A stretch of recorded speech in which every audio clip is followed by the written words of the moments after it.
జ్ఞానమైన తండ్రి నీకు వందనాలు. నీ పిల్లల ప్రభువా, నీ పాదాల కడను నీ జ్ఞానాన్ని అర్థం చేసుకోగలిగిన జీవితం, నీ ఆత్మ జ్ఞానాన్ని పొందుకోగలిగిన జీవితం అందరికీ దయచేయండి. నీ ప్రత్యక్షత మాకు దయచేయండి. నువ్వు చెప్తే మాకు అర్థం అవుతుంది ప్రభువా. ఎన్ని పక్షాలు మేము అర్థం కాని బ్రతుకులు బ్రతుకుతాం. దాంతో కనికరించండి. మా హృదయాలు తెరవండి, మా మనోనేత్రాలు తెరవండి, మా మనస్సులు తెరవండి. మీ జ్ఞానాన్ని అర్థం చేసుకుని వాటి ప్రకారం నడిచే జ్ఞానం కలిగిన జీవితం ఇప్పుడు మా ప్రతి ఒక్క బిడ్డకి మాకు దయచేయండి. మీ ఆత్మశక్తితో సత్యించండి. ఆత్మ సమూహాన్ని దూరపరచండి. కలిగిన చెవులు గ్రహించగలిగిన మనసు వచ్చి నీ ఆత్మ జ్ఞానాన్ని పొందుకునే వరాన్ని మాకు దయచేయమని, నీ ఆత్మ ప్రత్యక్షతలు మాకు దయచేయమని మా ప్రభుత్వ రక్షితులైన ప్రభుత్వ క్రీస్తు ప్రస్తుతమైన జ్ఞానం లేకపోతే ఎక్కడికి వెళ్తారని నేర్చుకున్నారా? అందరూ మాట్లాడచ్చు. ఎక్కడికి? ఇప్పుడు నేను ఎవరి గురించి మాట్లాడుతున్నా? యేసుప్రభు గురించా, జ్ఞానం గురించా? ఇప్పుడు వరకు మనకు ఒక పార్సల్ తెలుసు. ఏ పార్సల్ అది? దేవుని యొద్ద నుంచి కుమారుడైన క్రీస్తు వచ్చాడు. ఆయన సొంత రక్షకుడికి అంగీకరిస్తే ఆయన రాజ్యం వెళ్తాం, లేకపోతే పాతాళంకి వెళ్తాం. ఇది ఒక పార్సల్. బైబిల్ కున్న ఒక ముఖం, వాక్యం రెండంచుల ఖడ్గం.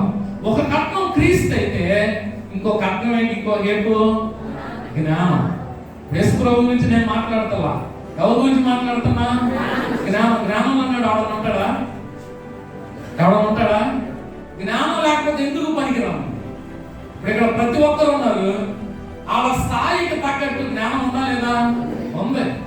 ఇప్పుడు ఒక 100 రూపాయలు సంపాదిస్తున్నాడంటే ఆడికి పిచ్చోడయ్యా, ఆడి జ్ఞానవంతుడే. ఆ యజమాని చెప్పే పని చేస్తున్నాడు కాబట్టి ఆడికి ఏమొస్తుంది? కూల్ వస్తుంది. అంటే ఇక్కడ ఉన్నది జ్ఞానం. ఉన్నంటారా లేదంటారా? ఇప్పుడు ఎవరినైనా సరే జ్ఞానం లేదనంటే వాళ్ళు ఎవరు ఉన్నారా? అందరూ జ్ఞానవంతులే. అందరూ అర్థం చేస్తారు. అందరూ జ్ఞానవంతులే. అయితే జ్ఞానానికి తెలివికి తేడా ఏంటి? తెలివికి వివేచనకి తేడా ఏంటి? వివేచనకి భయానికి తేడా ఏంటి? ఇవన్నీ మనం కొలమానంతో కొలవగలుగుతామా? అసలు అర్థం చేసుకుంటామా? అన్నీ ఒకే పోలికలో తీసుకుంటాం అంతే. అవునా కదా? అన్నీ ఒకే పోలికలో చూస్తాం. తెలివిని ఒకటే అర్థం తీసుకుంటాం, వివేకానికి ఒకే అర్థం తీసుకుంటాం, జ్ఞానానికి ఒకే అర్థం తీసుకుంటాం. అసలు వాస్తవం చెప్పాలంటే ఇవన్నిటికి నిషిద్ధమైన గీత మాత్రమే ఉంటుంది. ఇవన్నిటికి ఇప్పుడు చెప్తున్నా 7 ఆటలకి చిన్న గీత ఉంటుంది. యోబు గ్రంథం 28వ అధ్యాయం 12వ వచనం. అయితే జ్ఞానం ఎక్కడ దొరుకుతుంది? వివేచన దొరుకు స్థలం ఎక్కడ ఉన్నది?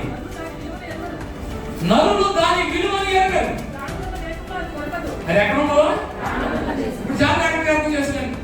జ్ఞానం ఎక్కడ దొరకదు? ప్రాణం ఉన్న దేశంలో జ్ఞానం దొరకదా?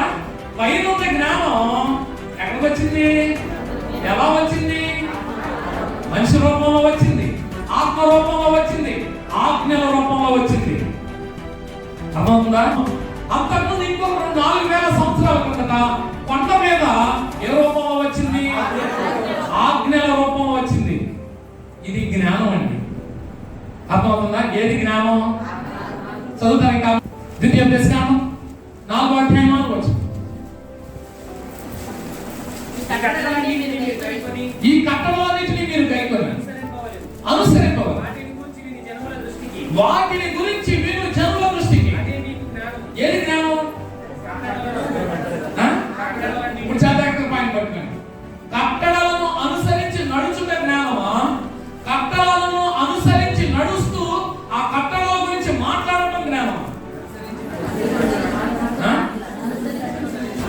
అనుసరించి నడుస్తూ మాట్లాడటం జ్ఞానం. ఆ మాటలు చూసేవాడికి ఇదే జ్ఞానం అనుకుంటారు. జ్ఞానం అంటే అర్థమైందా? ఏది జ్ఞానం అనుకుంటారు? ఇక్కడ మాట చదివారు.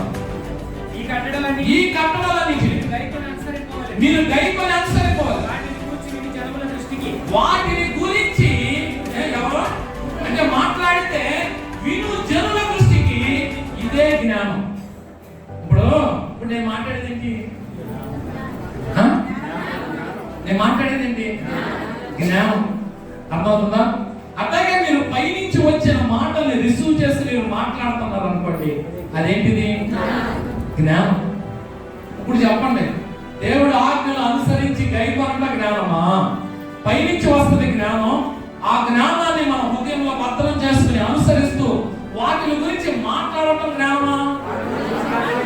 వాటి గురించి మాట్లాడటం జ్ఞానం. ఈ రోజు నాకు ఎక్కువ తెలవచ్చు, కొంతప్పుడు నాకేమో ఎక్కువ తెలుస్తుంది, కొంతమందికి తక్కువ తెలుసు. నా జ్ఞానంలో నేను కొద్దిగా ఎక్కువ అవ్వచ్చు. నాకన్నా మెరిట్ ఉంటాడు, వాడు జ్ఞానవంతుడు. నాకన్నా తక్కువ మాటలు చెప్పేవాడు, వాడేంటి? తక్కువ. ఇప్పుడు నాకు ఈ రోజు ఎంత గుర్తుందో, నాకు ఎంత మాట్లాడుతున్నామో అదే విను జనుల దృష్టికి జ్ఞానం. ఇప్పుడు జ్ఞానం అంటే అర్థమైందా? ఏంటిది జ్ఞానం? జ్ఞానం ఈ లోకంలో ఉండదు. సజీవులందరికీ కన్నులకు మరుగై ఉంటుంది. అది ఎక్కడి నుంచి వస్తుంది? పై నుంచి వస్తుంది. ఎలా వస్తుంది? ఆజ్ఞల రూపంలో వస్తుంది. ఇంకా చాలా అనాలిసిస్, నేను ఒక్కొక్క మాటే ఒక్కొక్క ప్రసంగం అండి క్లుప్తంగా చెప్పేసుకొచ్చేస్తాను. విషయం అర్థం చేస్తున్నాను. యేసు ప్రభు రూపంలో వచ్చింది. అంతకుముందు 4000 సంవత్సరాల క్రిందట ఆజ్ఞల రూపంలో వచ్చింది. ఆయన ఆ ఆజ్ఞలన్నీ అనుసరించి నేను నడుచి ఆ మాటలు నలుగురికి చెప్తున్నాను అనుకోండి, విను జనుల దృష్టికి ఇదియే మాట్లాడటం జ్ఞానం, అనుసరించి నడవటం జ్ఞానం. అనుసరించి నడిచి మాట్లాడుట. ఇప్పుడు జ్ఞానం అంటే నీకు ఏమర్థమైంది? ఇప్పుడు అనుసరించి నడిచి మాట్లాడటం జ్ఞానం. అర్థమైంది కదా? జ్ఞానం అంటే క్లారిటీ వచ్చింది కదా? ఇప్పుడు నెక్స్ట్ లెవెల్కి వెళ్తున్నాం. అర్థమవుతుంది కదా? నెక్స్ట్ లెవెల్ పైన ఉన్న జ్ఞానం మన దగ్గరికి ఎలా వస్తుంది? ఆజ్ఞల రూపంలో వస్తుంది, ఆలోచనల రూపంలో వస్తుంది, బోధ రూపంలో వస్తుంది, ఉపదేశం రూపంలో వస్తుంది. అర్థమవుతుందా? ఇప్పుడు నేను మిమ్మల్ని అడిగా, నేనేం చెప్తున్నానంటే మీరేమన్నారు? జ్ఞానం బోధ చేస్తున్నామని చెప్పారు. అర్థమవుతుందా? దేవుడి దగ్గర నుంచి వచ్చే ప్రతి జ్ఞానం ఎలా వస్తుంది మన దగ్గరికి? ఆలోచనల రూపంలో వస్తుంది, అదే ఉపదేశం రూపంలో వస్తుంది. రెండవది ఆలోచనల రూపంలో వస్తుంది. మూడవది కీర్తన గ్రంథం ఉంటుంది, చదవండి. కీర్తన గ్రంథం 119:24 చదవండి.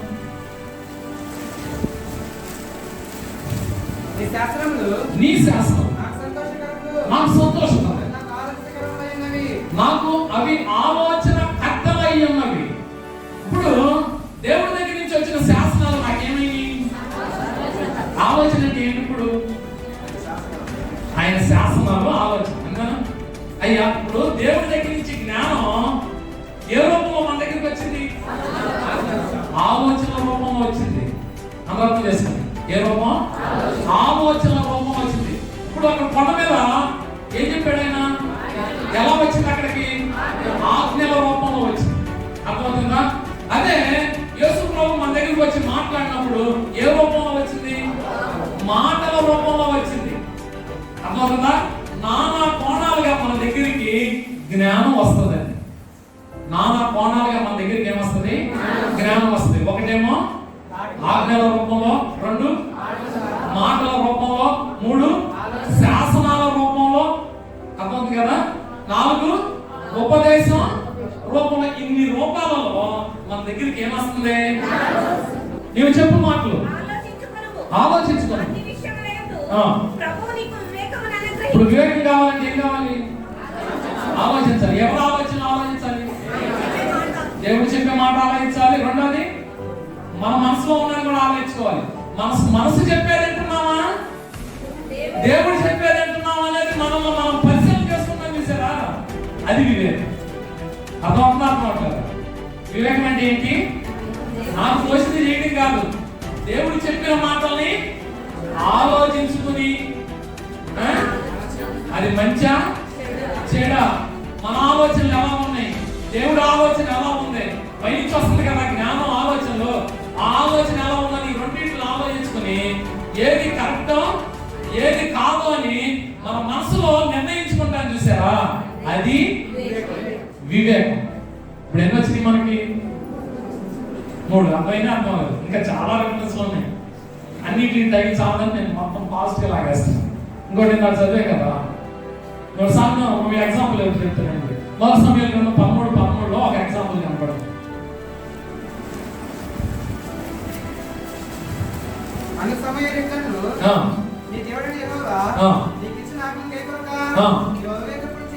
ఏం పని చేశాడు అంటే, నేను యుద్ధం దేవుడు చెప్పిన మాట ప్రకారం చేయకపోతే నాకు నష్టం జరుగుతుందని ఆలోచన అతనికి ఉందా అంటే వివేచించాడు అతను. వెళ్ళాడు, ఈ మనసు నచ్చినట్టు చేశాడు. దేవుడు చెప్పిందేంటి? అమాలేకుల్ని సర్వనాశనం చేయమన్నాడు. ఈయన మనసు పోసిందేంటి? ఏదో కొన్నిటిని తీసుకురమ్మన్నాడు. అంటే వీడు వివేకంతో ఉన్నాడు, అవివేకంతో ఉన్నాడు, అవివేకంతో ఉన్నాడు. అందుకే ఇక్కడ ఆ మాట రాశారు. ఏమాట రాశారు? నువ్వు అవివేకపు పని అర్థమవుతున్నావు. ఇప్పుడు నేను పని చేయవలసిన లేదండి, నేను అర్థం. నేను ఈ పని చేస్తే అది ఎంత నష్టమో ఆలోచించడమే వివేకం, పని చేయటం కాదండి. అర్థమవుతుంది కదా? నేను ఈ పని చేయటం వలన అది ఎవరికి నష్టం, దేవునికి విరుద్ధమైందా కాదనేది ఆలోచించడం ఏంటిది? వివేకం. ఇప్పుడు ఎన్నొచ్చింది? 3 చెప్పండి. ఒకటి ఏంటిది? జ్ఞానం. ఎక్కడి నుంచి వస్తుంది? అది మాట్లాడటమే, పైనుంచి వచ్చిన ఆలోచనలు మాట్లాడటమే జ్ఞానం. రెండవది, ఆలోచనలు ఎక్కడి నుంచి వస్తాయి? పైనుంచే వస్తాయి. కూడా ఆ జ్ఞానం ఏ రూపంలో మన దగ్గరికి వస్తుంది? ఆలోచన రూపం. ఒకసారి మరియా విడిచిపెడదాం అనుకున్నాడు యోసేపు. అనుకున్నాడు, అనుకోలేదు. ఆమె గర్భం దాల్చింది. అప్పుడు ఇతను ఆలోచిస్తున్నాడు లోపల దృష్టిలో, ఎలా గౌరవంగా మరియను విడిచిపెట్టాలి. ఇది అప్పుడు ఉద్దేశం. కానీ అప్పుడు దేవుని ఆలోచన వచ్చిందా రాలేదా? నువ్వు భయపడద్దు, ఇది కన్యాక గర్భం పరిశుద్ధాత్మ ఇది జరిగింది అని చెప్తుంది. ఇప్పుడు వచ్చి ఏ ఆలోచన వచ్చింది? దేవుని ఆలోచన ఈయన అంగీకరించాడు, అంగీకరించాడు. అర్థమవుతుందా? ఈయన ఆలోచన ఉంటుంటది, దేవుని ఆలోచన ఒకటి ఉంటది. ఈ ఆలోచనలు అంగీకరించడమే. దేవుడు ఎప్పుడు ఆలోచన రూపంలోనే మనతో చాలా ఎగ్జాంపుల్స్ ఇస్తాం. మీకు సింపుల్ గా చెప్పుకుంటే వెళ్ళిపోతాను, విషయం అర్థం చేసుకోండి. పైనుంచి ఏదొచ్చినా ఆలోచన రూపంలో వస్తుంది మీ దగ్గరికి, ఉపదేశం రూపంలో వస్తుంది మీ దగ్గరికి, ఇంకా వాద రూపంలో వస్తుంది మీ దగ్గరికి, ఆజ్ఞల రూపంలో వస్తుంది మీ దగ్గరికి. ఇయే ఆలోచన. ఈ ఆలోచనలను నువ్వు ఆలోచించావు అనుకోండి, ఇదేంటిది? వివేకం. ఈ ఆలోచన ఆలోచించాడు, ఆలోచించడం ఏంటిది? ఈ వివేకం కలిగిన వాడు ఏం చేస్తాడు? ఇప్పుడు నేను ఎగ్జాంపుల్ కూడా ఇచ్చా మీకు, సౌలు గురించి. ఆ వివేకం కలిగిన వాడు ఏం చేస్తాడు? ఇది సక్సెస్ అని అనుకున్న తర్వాత ఆ సక్సెస్ ని ఆలోచించిన దాన్ని పనిలో పెడతాడు. ఇది తెలివి. చదవనా మాట సామెతలు 13:16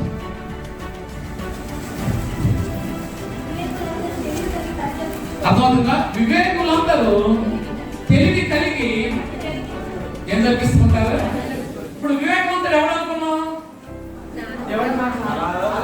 దేవుని ఆలోచనని ఈ ఆలోచనతో ఆలోచించుకుని అది మంచి అని అన్వయించుకుంటాడు. సో అన్వయించుకున్న దానిని పనిలో పెడతాం తెలివి, ఆలోచించటం వివేకం, దాన్ని పనిలో పెడతాం తెలివి. అందుకే వివేకులందరూ తెలివి కలిగి పని జరిపించుకుని దాన్ని మనం ఒక వాక్యం చూసుకుని ఏమని, అనేక ఆలోచనల చేత స్థిరపరచబడతాయి, వివేకము కలిగిన నాయకుడవై యుద్ధం. పైనుంచి వచ్చిన ఆలోచనల్ని వాటిని రిసీవ్ చేసుకుని నేను ఆలోచనలు ఆలోచిస్తున్నాను అనుకోండి, అది వివేకం. ఆ ఆలోచనలను అర్థం చేసుకుని ఇలా చేస్తే దేవుని చిత్తం కాబట్టి ఇది పని జరుగుతుంది, ఇది దేవునికి వ్యతిరేకమైంది కాబట్టి నష్టపోతామని ఆలోచించి కొన్ని పనులు మానుకుంటాం, కొన్ని పనులు చేస్తాం. అంటే తెలివి కలిగిన వాడు వివేకంతో ఆలోచించి సక్సెస్ వైపు వెళ్తాడు. తెలివి అంటే అర్థమైందా? అర్థమైందా? ఇప్పుడు ఎన్ని వచ్చినాయి? 4. ఇప్పుడు ఏంటిది? 5. బుద్ధి. అందరూ అర్థం చేస్తారు ఏంటిది? బుద్ధి. ఇప్పుడు ఇన్ని లక్షణాలు ఎన్ని వచ్చినాయి? 4 లక్షణాలు. మళ్ళా పైనుంచి జ్ఞానం వస్తుంది. ఎలా వస్తుంది? ఆలోచన రూపం వస్తుంది. ఆలోచన మనం ఏం చేస్తాం? మనకున్న దెయ్యాల జ్ఞానంతో ఆలోచిస్తాం. అర్థం చేసుకోండి. ఏ జ్ఞానంతో? దెయ్యాల జ్ఞానంతో ఆలోచిస్తుంది. మన ఆలోచనను చంపేసి దేవుని ఆలోచన బట్టి మనం నడుస్తున్నాం అనుకోండి, ఏమొస్తుంది? సక్సెస్ వస్తుంది.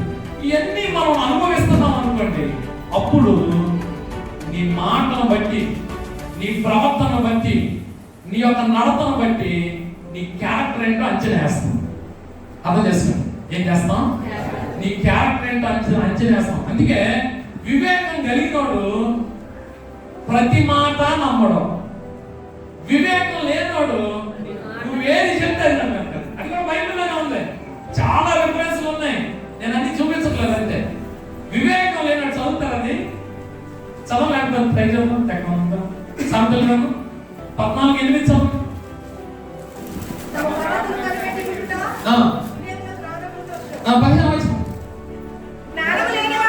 జ్ఞానం లేనివాడు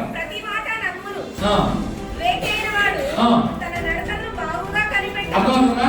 వివేకి నువ్వేది చెప్పినా ఇది మనసులో ఏమనుకుంటాడు? నమ్ముతాడా? చాలా మంది ఎటువంటి ఉంటారు చూడండి. ఈ లోకంలో బతకాలంటే ఇవి కావాలి, లేకపోతే మనం ఆడేసుకుంటారు. అర్థమవుతుందా? ఇంకా చాలా లోతుకెళ్ళచ్చు. ఒక్క టాపిక్ మీద విషయం అయితే అర్థం చేసుకోండి. మన ఊరిని ఈజీగా ఆడేసుకునే వాళ్ళు లోకంలో ఉన్నారు. కాబట్టి ప్రతి మాట నమ్మచ్చా నమ్మకూడదు? నమ్మనోడు ఎవడో? వివేకి నమ్మడం. అంచనా వేస్తాడు. నీ వెనకాల ఏ ఉద్దేశంతో నువ్వు మాట్లాడుతున్నావు అంచనా వేస్తాడు. అర్థమవుతుంది కదా? అంచనా వేసుకుని నీ ట్రావెల్లోకి వెళ్ళకుండా ఉండటమే బుద్ధి. అర్థమవుతుందా? ఏమంచనా వేసుకుని జరిగేది అంచనా వేసుకుంటాడు. ఎవడో? బుద్ధిమంతుడు, వివేకి. అంచనా వేసుకుని ఈ బుద్ధిమంతుడు ఏం చేస్తాడో తెలుసా? ఈడు సేఫ్ జోన్లో ఈడు వెళ్ళిపోతాడు. అందుకే ఇది చెడు కాలము కనుక బుద్ధిమంతుడు కొన్ని సందర్భాల్లో మన పరిస్థితులు అనుకూలంగా లేకపోయినా అంచనా వేస్తాం, వివేకంతో ఆలోచిస్తాం, తెలివిగా ఆలోచిస్తాం. ఇక్కడ మన మాట చాలా మంది ఉన్నది ఏం చెప్తాం? తెలివిగా తలదించుకుని ఎవడు? బుద్ధిమంతుడు. అంచనా వేస్తుంది. అందుకే బుద్ధి కలిగిన కన్యలు ఉన్నారా లేరా? ఉన్నారు. ఆ పరిస్థితి ఏంటి? దేవుడు వస్తాడని తెలుసు. అర్థమవుతుందా? వస్తాడని తెలుసు, తీసుకెళ్తాడని తెలుసు. కానీ వీళ్ళు సిద్ధపడ్డారు, వీళ్ళు సేవలోకి వెళ్ళిపోయారు. బుద్ధి కలిగిన వాళ్ళు, బుద్ధి లేనివాళ్ళు, సిద్ధపడినోళ్ళు, బుద్ధి లేనివాళ్ళు. ఇంకొక ఎగ్జాంపుల్ మీకు చెప్తున్నా. ఎవడు? చిన్న కొడుకు, చిన్న కుమారుడు. ఆడికి బుద్ధి వచ్చినప్పుడు ఎప్పుడు వచ్చింది బుద్ధి? ఆడికి ఎప్పుడు వచ్చిందో చెప్పనా? ఈ రాష్ట్రంతా అమ్మేసుకున్నాడు. అప్పుడు ఆడికి అర్థమైంది. ఏమర్థమైందంటే బెల్లం చుట్టూ ఏగలు ఉంటాయి, నా దగ్గర ఆస్తున్నంత వరకే జనాలు వస్తారు, లేకపోతే నన్ను అమ్మడం పట్టించుకోవడం. ఆడికి బుద్ధి వచ్చి ఏం చేశాడు? అప్పుడు నా తండ్రి దగ్గర అంటే సేఫ్ జోన్లోకి వెళ్ళాడా లేదా? ఫస్ట్ 5 ఆజ్ఞలు ఉన్నాయి చూసారా? ఫస్ట్ 5 ఆజ్ఞలు ఏంటి? నేను తప్ప వేరొక దేవుడు నీకు ఉండకూడదు. రెండోది విగ్రహారాధన చేయకూడదు. 3 నా నామమును వ్యర్థముగా ఉత్సరింపకూడదు. ఇంకా 4 విశ్రాంతి దినాన్ని పరిశుద్ధంగా. ఇప్పుడు ఈ 4 ఆజ్ఞలు లోతుగా తీసుకెళ్తే ఒక ఆజ్ఞలో లింక్ అయి ఉంది. ఏ ఆజ్ఞలో? పూర్ణ హృదయంతో పూర్ణ ఆత్మతో దేవుణ్ణి ఆరాధించాలి. ఇంకా కింద 5 ఆజ్ఞలు ఉన్నాయి. ఏ 5 ఆజ్ఞలు? హత్య చేయకూడదు, వ్యభిచరించకూడదు, దొంగిలకూడదు, నీ పొరుగువాన్ని దేన్ని ఆశపడలేదు. కింద 5 ఆజ్ఞలు. ఈ 5 ఆజ్ఞలు దేంతో పోల్చొచ్చు? నిన్ను వలే. అర్థమవుతుందా? ఇప్పుడు 10 ఆజ్ఞలు 2గా డివైడ్ అయ్యి అవ్వలేదు. ఫస్ట్ 5 దేవుడికి మనకి ఉండేది, రెండో 5 మనిషికి ఉండేది. అర్థమవుతుంది కదా? ఫస్ట్ 5 దేవునికి మనకి ఉండేది, రెండో 5 మనిషికి ఉండేది. మొదటి 5 మనం కన్ఫర్మ్ గా చేసామనుకోండి, అది భక్తి. అందరూ అర్థం చేసుకోండి. మొదటి 5 ఏది? ఆజ్ఞలో. అందుకే దేవుడు చెప్తున్నాడు కదా, యోహాను సువార్తలో ఏమంటాడు? దేవుడిని ప్రేమించువారు, దేవుని ఆరాధించువారు యథార్థముగాను ఆత్మతోను సత్యముతోను ఆరాధించాలి అన్నాడు. లేదా అన్నాడు. 20 గ్రంథం 26 వచ్చాయి.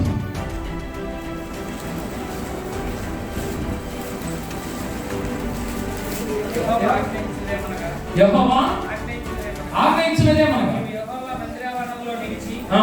నేను నీకు ఆజ్ఞాపించు మాటలన్నిటినీ ఆ. యెహోవా మందిరములో ఆ. ఆరాధించుటకై వచ్చు. ఆ. యోనా పశ్చిమ అన్నిటిలా కొన్నిటిలా. ఇప్పుడు పాటలు పాడమని దేవుడు చెప్తాడు, చెప్పాడా చెప్పలేదు? జ్ఞానం పైనుంచి వచ్చింది.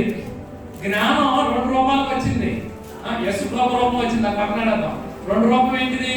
ఒకటేమో దేవునికి మనకుండే సంబంధం, రెండోదేమో మనిషికి ఉండే సంబంధం. ఇప్పుడు దేవునికి మనకి ఉండే సంబంధం ఈ మాటలో ఏ మాటలో? జ్ఞానమా కాదా?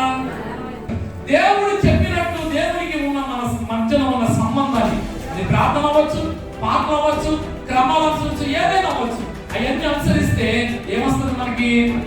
భక్తి అంటే ఏంటి? ఇప్పుడు దేవునికి మనకి ఉన్న సంబంధాన్ని, దేవుని దృష్టిలో మనం చేసే ఆరాధనే భక్తి. అర్థం కదా? నెక్స్ట్ ఈ భక్తి చేస్తుంటే మీరు ఏ భక్తి? దేవుడికి నచ్చినట్టు మీరు భక్తి చేస్తుంటే ఆయనగా వచ్చి మందిరంలో కూర్చోమన్నాడు. కూర్చోమన్న తర్వాత దేవుడు మీకు చాలా మాటలు చెప్తాడండి. జ్ఞానం చెప్తాడు, ఆలోచనలు చెప్తాడు. అర్థమవుతుందా? ఆ ఆలోచనలు అర్థమవుతుందా? చెప్పేది అదే. వివేకం ఎవరు తెచ్చుకోవాలి?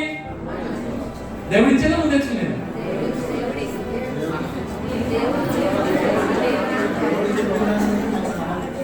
మనం తెచ్చుకునేది ఏంటిది? వివేకం. తెలివి మనం తెచ్చుకోవాల్సింది. ఆలోచించుకుని బుద్ధి ఈ 3 మన చేతుల్లో ఉన్నాయి, తగ్గిన 3 ఆయన చేతుల్లో ఉన్నాయి. అర్థం చేసుకోండి. మనం సరిగ్గా అవగాహన లేకుండా ప్రార్థన పనులు చెప్పి నష్టపోయేది మనం. కాబట్టి అర్థం చేసుకోండి. ఇప్పుడు ఏంటి చెప్పుకున్నాం? భక్తి. భక్తి తర్వాత ఏమొచ్చింది? భయం. ఇప్పుడు భక్తిలో మిమ్మల్ని రమ్మన్నాడు కదా, వచ్చినప్పుడు ఏం చెప్తాడు ఆయన? ఆలోచన చెప్తాడే చెప్పడం, జ్ఞానం చెప్తాడే చెప్పడం. ఈ కోమలో ఇంకా దేవుడు పనిచేయడం ప్రారంభిస్తాడు. ఏం పని అంటే మీకు తెలవకుండా మిమ్మల్ని భయపెడతాడు.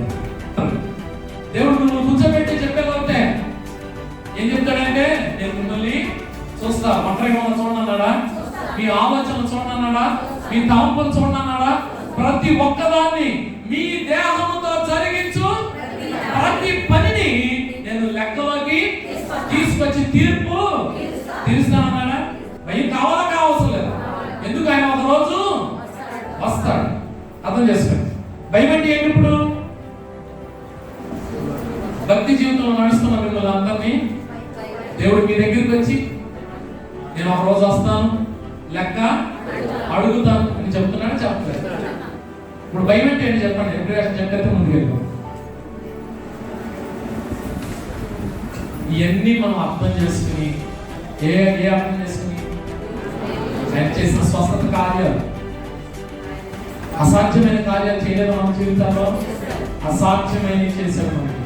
ఇంత గొప్ప దేవుడు అన్న స్పృహతో దేవుని యందు భయం కలిగి, మనం ఒకసారి లెక్క అడుగుతాడని భయం కలిగి, ఆయన మాటకు విధేయతగా లోబడి బ్రతకడమే భయం.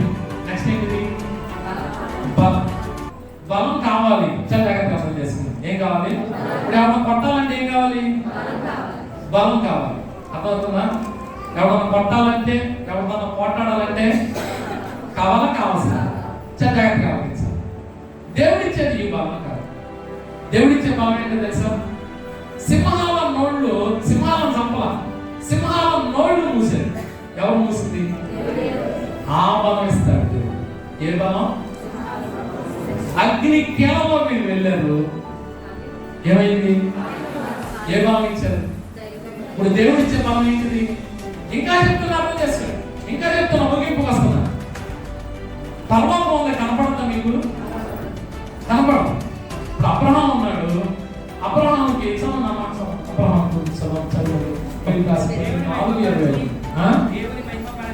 దేవుని మహిమపరిచి ఆయన వాగ్దానం చేసిన దాన్ని నెరవేర్చగలరు. సమర్థులని రూఢిగా విశ్వసించి ఏం బలం వచ్చింది? ఎవరికి వచ్చింది బలం? అబ్రహాంకి వచ్చింది. అబ్రహాంకి ఏమన్నా పర్లోక రాజ్యం కనపడిందా? పరలోక రాజ్యం కనపడలా. కానీ పరలోక రాజ్యం నా కొరకు ఉంది చూసారా, దానికి కావాలి ఏం కావాలి? బలం కావాలి. ఏం కావాలి? బలం కావాలి. ఒకరిని కొడతాకి బలం కావాలి, శారీరకంగా. అర్థమవుతుందా? కానీ మనకి కనపడని దాన్ని విశ్వసించి దాని ప్రకారం నడవడానికి ఏం కావాలి? బలం కావాలి. ఇప్పుడు దానికి ఎగ్జాంపుల్ ఇచ్చాయి కదా, దానియేలు ఎక్కడికి వెళ్ళాడు? సింహాలు తిండిగా తినవా? సింహాలు ఏం చేయమన్న బలం ఎవరిలో ఉంది? దానికి కావాలి బలం. అర్థమవుతుందా? ఇప్పుడు మరణంలోకి వెళ్తామా? వెళ్తాం. మరణం మనం ఏం చేయదు, మరణాన్ని జయించే శక్తి మనకి ఇస్తాడన్నది ఏం కావాలి? ఆ బలం ఇస్తాడు దేవుడు. నువ్వు భక్తి జీవితంలో నమ్మకంగా ఉన్నావు అనుకోండి, నీకు భయం పుట్టిస్తాడు, రెండవది బలాన్ని ఇస్తాడు. ఇప్పుడు పేతురు యోహాను స్వస్థత చేశారు, చేయలేదా? చేశారు, చేయలేదు. ఏ బలంతో చేశారు?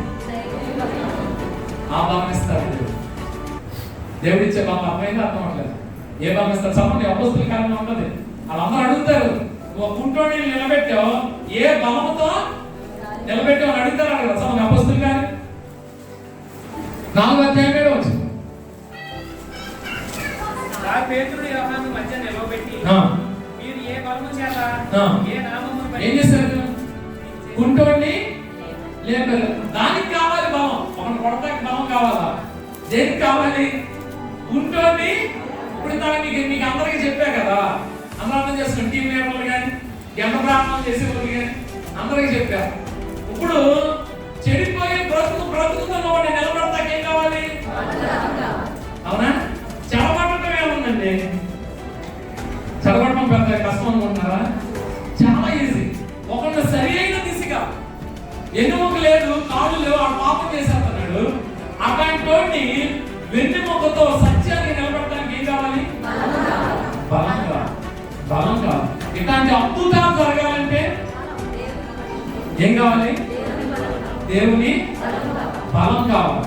కనపడాల పర్వత రాజ్యం, దాని ఎందుకు విశ్వాసం నుంచి మంచి ప్రవర్తనతో ఉన్నాడు చూసారా, దానికి ఏం కావాలి? బలం కావాలి. గిద్యోను ఉన్నాడు, ఒక కలం చూశాడు, 300 మందితో యుద్ధానికి వెళ్ళాడు. దానికి కావాలి ఏం కావాలి? బలం కావాలి. అవునా కాదు? మామూలు బలం ఉండొచ్చు, 1000 మందితో వెళ్ళొచ్చు, కానీ 300 మందితో వెళ్ళాలంటే అవునా కాదు? ఆ బలం ఎప్పుడు వస్తుంది?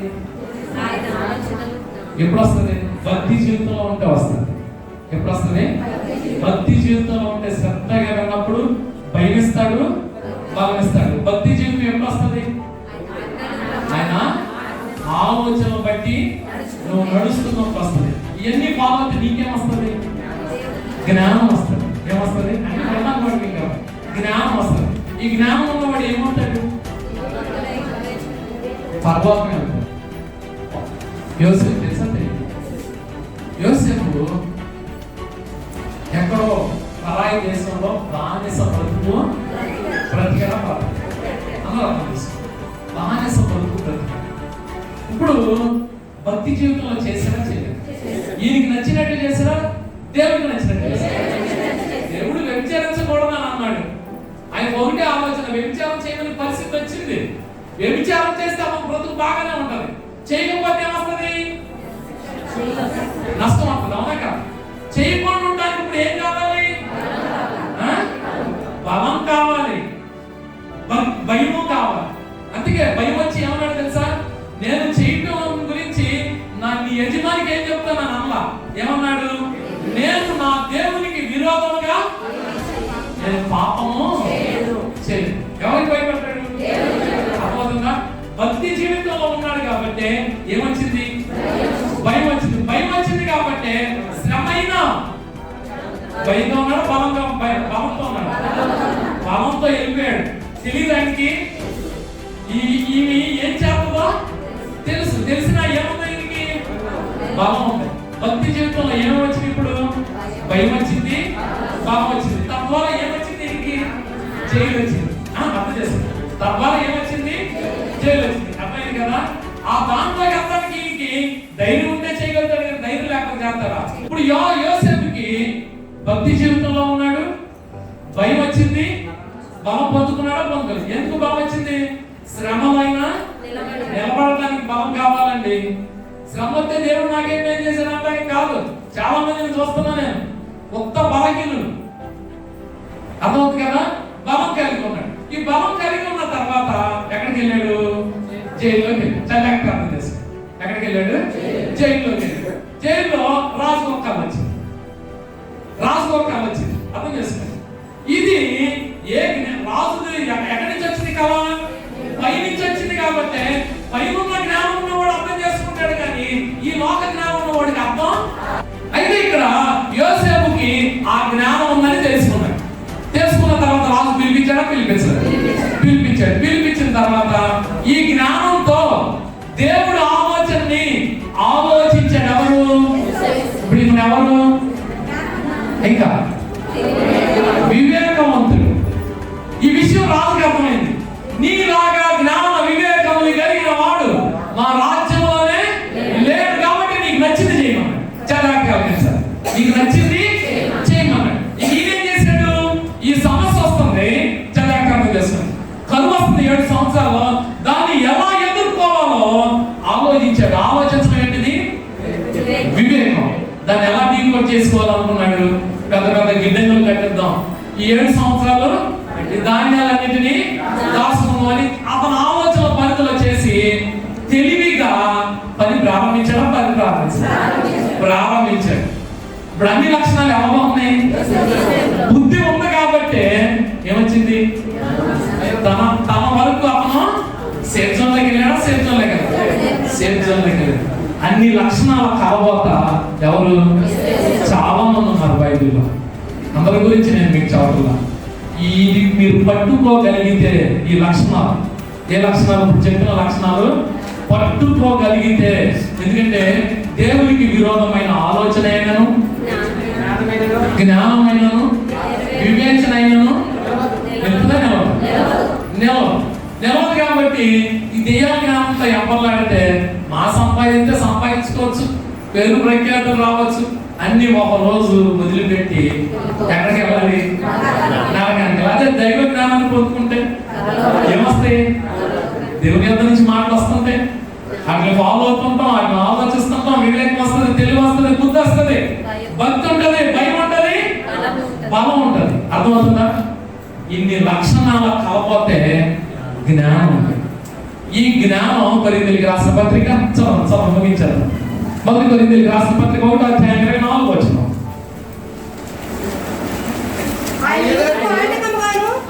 అన్యజనులకు వెరితనముగాను ఉన్నాడు, కానీ యూదులకేమి గ్రీసు దేశస్థులకేమి పిలువబడిన వారికే క్రీస్తు దేవుని శక్తియును దేవుని జ్ఞానమై ఉన్నాడు. ఎవరు జ్ఞానం? ఎవరు? యేసు ప్రభు చెప్పిన ప్రతి మాట ఏంటి? జ్ఞానమే, ఆలోచనలే. అవి ఫాలో అయితే ఒక పక్కన భక్తి జీవితంలో స్థిరపడతాం, ఇంకో పక్కన వివేకంలో స్థిరపడతాం. వివేకం వచ్చింది అనుకోండి, తెలివితో పనులు చేసుకుంటాం, బుద్ధిమంతులు అవుతాం, సేఫ్ జోన్లోకి వెళ్తాం. అదే భక్తి జీవితంలో ఉన్నాం అనుకోండి, దేవుని ఎందుకు భయం వస్తుంది, దేవుని ఎందుకు బలవంతులుగా అయ్యి దేవుని రాజ్యానికి కాబట్టి జ్ఞానం ఎవరు? యేసుకున్న ఇంకొక పార్శ్వం ఏంటి? యేసు ప్రభుకున్న ఇంకొక పార్శ్వం జ్ఞానం. ప్రభు యేసు గురించి మీరు తెలుసుకున్నారు. ఆయన రక్షకుడు, ఆయన భూలోకానికి వచ్చాడు, మరణాన్ని జయించి తిరిగి లేచాడు. ఆయన అంగీకరిస్తే మనం పరలోక రాజ్యం అనుకున్నాం. ఇప్పుడు ఎవరిని అంగీకరించాలి? యేసు ప్రభువుని అంగీకరిస్తే ఎవరు అంగీకరించినట్టు? జ్ఞానం. అందుకే యోహాను సువార్తలో మాట్లాడు. యోహాను సువార్త 3:16 దేవుడు లోకమును ఎంతో ప్రేమించాడు, కాగా ఆయన తన అద్వితీయ కుమారునిగా పుట్టిన వాని యందు విశ్వాసముంచు ప్రతివాడును నశింపక నిత్యజీవం పొందినట్లు ఆయన అనుగ్రహించెను. లోకము తన కుమారుని ద్వారా రక్షణ పొందుటకే గాని లోకమునకు తీర్పు తీర్చుటకు దేవుడు ఆయన లోకములోనికి ఎందుకు పంపాడు? ఆయన్ని రక్షించడానికి పంపాడు. ఎవరు విశ్వాసం ఉంచాలి? ఇప్పుడు జ్ఞానాన్ని అంగీకరిస్తే అర్థమవుతుందా? చాలా మంది స్వనీతి పనులండి సంఘాలు. ఏంటిది? దేవుడు చెప్పిన మాటను పట్టించుకొని వీళ్ళకంటూ ఒక జ్ఞానం ఉంటుంది. నీకు బైబిల్లో చూసి నాకు ఫాలో అవ్వండి, ఫాలో అయ్యి నడిస్తే వివేకవంతులు మొత్తం తెలివిగా నడుస్తాం, బుద్ధిమంతులం అవుతాం, భక్తి జీవితంలో ముందుకెళ్తాం, దేవుని యందు భయంతో అనేక బలమైన కార్యాలు చేస్తాం. ఎదురు రాసిన పత్రికలు ఏమంటాడు తెలుసా? నిత్యావసరం ఏమంటాడు తెలుసా? వాళ్ళు బలమైన కార్యాలు చేశారు. ఎవరు కార్యాలు చేసింది? గిద్యోను, అపొస్తలులు. అక్కడ ఉంటుంది పాత నిబంధన ప్రార్థన ఉంటుంది. బారాకు, గిద్యోను, సమూయేలు వాళ్ళందరూ ఎలాంటి ప్రార్థనలు చేశారు? బలము కలిగి అగ్ని బాణాలు యెహోషువ ఉన్నాడు, ప్రార్థన చేసి సూర్యుడిని ఆపేశాడు. దానికి కావాలి బలం. నిన్ను నన్ను పడతా కాదు, బలం కావాల్సింది. చేశారా చేయలేదు? నేను మొహంతో ఎప్పుడు చాలా ఉన్నాయి, నేను నోట్లు అన్ని. దానికి కావాలి బలం. సూర్యుడా నువ్వు అయ్యాలో లోయలో ఆగిపో, చంద్రుడా నువ్వు గిబియాలో, దానికి కావాలి బలం. ఎవడైతే నమ్మకం ఉంచి జ్ఞానం, క్రీస్తే జ్ఞానం అర్థం చేసుకుని ఆయన చెప్పిన మాటలను అంగీకరిస్తాడో, ఏ చెడైతే చేయొద్దన్నాడో ఆ చెడు చేయకపోకుండా, ఏ మంచి అయితే చేయమన్నాడో ఆయన చేస్తూ, ఆయన చెప్పినట్టు భక్తి జీవితంలో ఉండి ఆయన చెప్పిన మాటలను ఆలోచిస్తే, అర్థమవుతుందా? ఆయన చెప్పిన మాటల్ని ఆలోచించి ఆయన చెప్పిన ఆలోచన బట్టి నడిస్తే వివేకవంతులం అవుతాం, ఇంకా తెలివిగల వాళ్ళం అవుతాం, ఇంకా బుద్ధివంతులం అవుతాం, ఇంకా ఆలోచనకర్తలం అవుతాం, ఇంకా జ్ఞానవంతులం అవుతాం. 8 చెప్పేస్తుంది. జ్ఞానం అంటే పై నుంచి వస్తుంది, ఆలోచనల రూపంలో వస్తుంది. ఆ ఆలోచనలు అంగీకరించి వాటి ప్రకారం నడిచి వాటి గురించి మాట్లాడటమే జ్ఞానం. జ్ఞానం. నెక్స్ట్ ఆలోచన. ఆలోచన అంటే పై నుంచి మనకి బోధ రూపంలో, ఉపదేశం రూపంలో, ఆజ్ఞల రూపంలో, శాసనాల రూపంలో వస్తాయి. అవే ఆలోచనలు. ఈ ఆలోచనలను మనం ఆలోచిస్తే, అంటే ఎలా ఆలోచిస్తే, ఈ ఆలోచనలు ఫాలో అయితే మనం సక్సెస్ అవుతామా? ఈ ఆలోచనలు ఫాలో అవ్వకపోతే మనం మంచి జరుగుతా చెడు జరుగుతా అని ఆలోచించడమే వివేకం. ఇన్ని ఆలోచనలు ఇది మంచి ఆలోచన అని అర్థం చేసుకుని దాని ప్రకారం నడవటం తెలివి. ఆయన ప్రకారం నడవటం తెలివి. ఇంత జ్ఞానాన్ని పొందుకుని నిన్ను, నీ ఆలోచనలను అర్థం చేసుకుని నీ యొక్క కబంధ హస్తాల నుంచి నన్ను నేను సేవ్ చేసుకోవటమే బుద్ధి. రెండో డైరెక్షన్ చెప్తున్నా. భక్తి జీవితం అంటే దేవునికి మనకి ఉన్న ఏదైతే ఆజ్ఞలు ఇచ్చాడో అవి క్రమం తప్పకుండా అనుసరించడమే భక్తి. మనకు నచ్చినట్టు చేసేది కాదు. దేవుడికి నచ్చిన జ్ఞానంతో అనుసరించాలి, దేవుడికి నచ్చిన భక్తి చేయాలి. ఈ భక్తి చేయగలిగితే మనకేమొస్తుంది? భయం వస్తుంది. ఏ భయం అది? దేవుడు మనతో మాట్లాడుతుంటే గొప్పని కాదని, దేవుడు మనకి స్వస్థత చేస్తాడు, ఇది గొప్ప కాదు. దేవుడు ఉన్నాడు అని నిదర్శనాలు అవన్నీ నిదర్శనాలు. దేవుడు ఒక రోజు లెక్క అడుగుతాడు, ఆయనకి మనం లెక్క చెప్పాలన్న స్పృహతో ఏమొస్తుంది? మనకి భయం వస్తుంది. ఈ భయం కలిగి ఉన్న మనం బలవంతులు అవుతాం. ఏ బలం? ఆ రోజు నేల మీద నడిచాడు చూసారా పేతురు, ఆ బలం వస్తుంది. ఆనాడు యెహోషువ సూర్యుడిని చంద్రుడిని ఆపారు చూసారా, ఆ బలం వస్తుంది. ఆనాడు అబ్రహాము పైనున్న పునాదుల కొరకు ఎలా ఎదురు చూశాడో ఆ బలం వస్తుంది. ఆనాడు దానియేలు సింహాల గుహలోకి వెళ్ళి నడుచుకుంటూ వచ్చాడో ఆ బలం వస్తుంది. ఆనాడు శద్రకు మేషకు అగ్నికేలలో ఎలా నడుచుకుంటూ వెళ్ళి వచ్చారో ఆ బలాన్ని పొందుకోవాలని దేవుడే ఆజ్ఞల రూపంలో వచ్చాడు, మనిషి రూపంలో వచ్చాడు. ఈ రోజు ఆత్మ స్వరూపిగా వచ్చాడు. అందుకే యెహోవా ఆత్మ, జ్ఞాన వివేకములకు ఆధారములకు ఆత్మ, దేవుని భయభక్తులు పుట్టించే ఆత్మ, తెలివిని, ఆలోచనను, భయాన్ని, బలాన్ని ఇచ్చే ఈ ఆత్మను పొందుకుంటే, ఈ ఆత్మను వృద్ధి పొందించే కొలది ఆ ఆత్మలో ఉన్న 7 లక్షణాలు ఎవరికి వస్తాయి? మనకు వస్తే మనం ఎవరితో సమూహజీవం అవుతాం? దేవుని కుమారుడు